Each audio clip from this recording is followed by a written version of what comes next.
अहिल्या देवी का राष्ट्रीय दृष्टिकोण। लोकमाता अहिल्या देवी ने सरयू, नर्मदा, गंगा और गोदावरी के तटों पर घाट बनवाए, कई बड़े मंदिरों का पुनर्निर्माण कराया, जिनमें सौराष्ट्र में स्थित सोमनाथ और काशी विश्वनाथ ज्योतिर्लिंग का जीर्णोद्धार राष्ट्रीय दृष्टि से अत्यधिक महत्वपूर्ण था।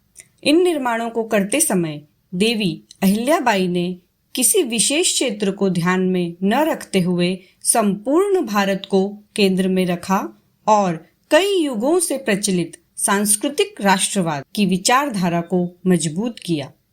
उनके द्वारा किए जाने वाले राष्ट्रीय कार्य को समझने के लिए राज्य और राष्ट्र, इसके बीच के अंतर को समझना आवश्यक है। राष्ट्र का आधार सांस्कृतिक मूल्य, चेतना और जीवन दर्शन है। यह आध्यात्मिक एवं सांस्कृतिक एकता वाले लोगों का समूह है। इसके विपरीत राज्य यह एक राजनीतिक संगठन है, जिसके लिए सत्ता, संप्रभुता, भूमि और जनसंख्या की आवश्यकता होती है। देवी अहिल्याबाई ने अपने कार्य के केंद्र में राज्य को नहीं बल्कि राष्ट्र को रखा। उन्होंने अपने कालखंड में राज्य के अंत के साथ राष्ट्र का अंत नहीं होता, यह मूल अवधारणा को विकसित करने का प्रयास किया।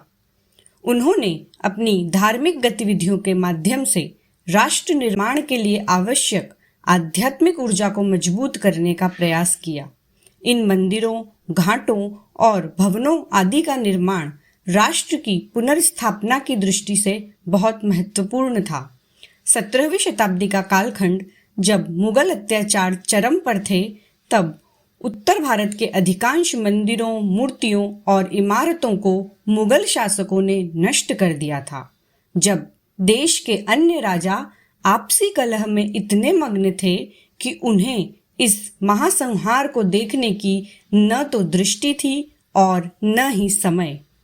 ऐसे कठिन समय में देवी अहिल्याबाई ने मंदिरों का निर्माण और धार्मिक गतिविधियों को बढ़ावा देकर एक महान क्रांतिकारी कार्य किया।